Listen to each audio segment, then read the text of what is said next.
Hi everyone, Sandy here. Welcome to my channel. This is a process video and a share. What I have here are some Valentine cards. I actually have 8 that I have made.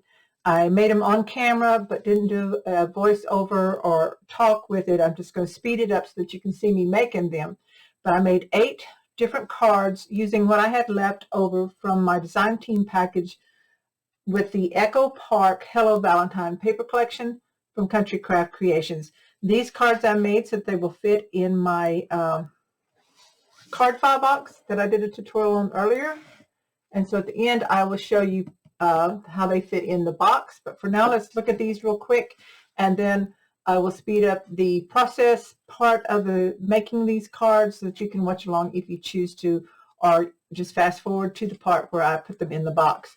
So I made 4 A2 cards. These are 4 1/4 by 5 1/2, and I made them all open at the top.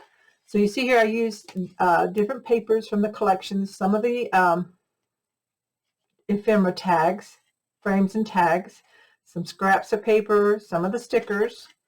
I also added in some flat back gems. Here's another sticker. This is a cut apart card, scraps of paper.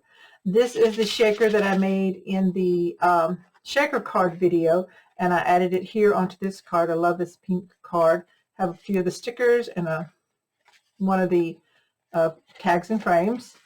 Here's another one with a sticker here on top, a cut apart, some more of the flat backs, enamel dots here on the bottom. And so those are the A2 size cards. And then I made 3 little, what I call folding cards. Let me set this other one aside. I made 3 of these. And what's unique about these, I'm just going to show you this one. It has a little tag that attaches. You can lift up and then fold down. So what this is, I will give you the measurements here right quick. As soon as I find that ruler, I'll use a different ruler here. So this is a piece of paper cardstock that is 11 inches by 4 1/4. Yeah, 11 by 4 1/4. And then I put it in my scoreboard and scored it at 3 1/2 and 7 1/2. And then I just folded it up, added pattern paper on the center inside, pattern paper here on this flap, and then piece pattern paper here to make these fun cards. This one I'm closing with a paper clip like that, and these I tied this one and I attached the string on the back. So these are done the same way. They have the paper on the inside. So this is a fun fold card. And then I made one 4 by 4, which of course is your 8 inch by 4, and score at 4 to make it score and 1/2. And then I just added scraps of paper, one of the tags, some of the enamel dots, and some of the button string, and some banner stickers that I cut to fit. So that's the 8 cards that I made. For A2 cards, which are your 4 1/4 by 8 1/2, you do cut, and I like mine open from the bottom. So I cut my cardstock at 4 1/4 by 11, and then score at 5 1/2. And then I have the fold at the top. So that's just the way I like to do mine. And these will all fit inside of the file box, which I'll show you at the end. So let's go ahead and start the process video now.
Okay, so I have all the cards made. I did add some extra flat back enamel dots onto some of the cards to finish them up. And so now I'm going to put them inside of my card file box that I made. There's a separate tutorial for this that you can find on my YouTube channel. This is using the Echo Park Hello Valentine paper collection. And I did go through and add some decorating to the front of each of my file folders here. I used the frames and tags and some of the stickers to decorate everything up. Like this one, I just left the frame open at the top so I can slide a picture in there if I want to. So just, if you haven't already, just go ahead and decorate your file folders. And that's not part of the video, but I did do that afterwards. And then I'm going to take these cards. They are made to fit inside. That's the 4x4. And this is one of the fun fold ones. And the A2 cards will fit in there. I put this one here in the back. It barely has any clearance. It doesn't fold or anything, but your A2 cards, it's going to be better to put them in one of the folders towards the middle or front of your file box, not the very last one, for sure, like I did on this one. But it does fit in there and it doesn't fold it up or anything. So I'm going to go ahead and just put all my cards in the folders here. I have the cut aparts in there as well. If I want to make more cards later, I can. So it's a real fun way to store your cards that you may be mailing out, or your Valentines that you receive. And this would, if you haven't checked out the tutorial for the card file box, do so. It is, again, here on my channel. And it would make a great recipe holder, or for baby cards or birthday cards or whatever you want to use it for, you know, as a little file organizing system here. So you see here the A2 cards fit much better in the middle or there towards the front. Okay, so that's my third and last project using this paper collection from Echo Park called Hello Valentine that I received in a design team package from Country Craft Creations. I want to thank you so much for following along with these tutorials. If you haven't already, please subscribe to my channel here on YouTube. Click the bell so you'll be notified of my next project that I upload. And as always, shop at countrycraftcreations.com. Have fun creating, and join me again here on another video. Thanks, everyone. Bye-bye.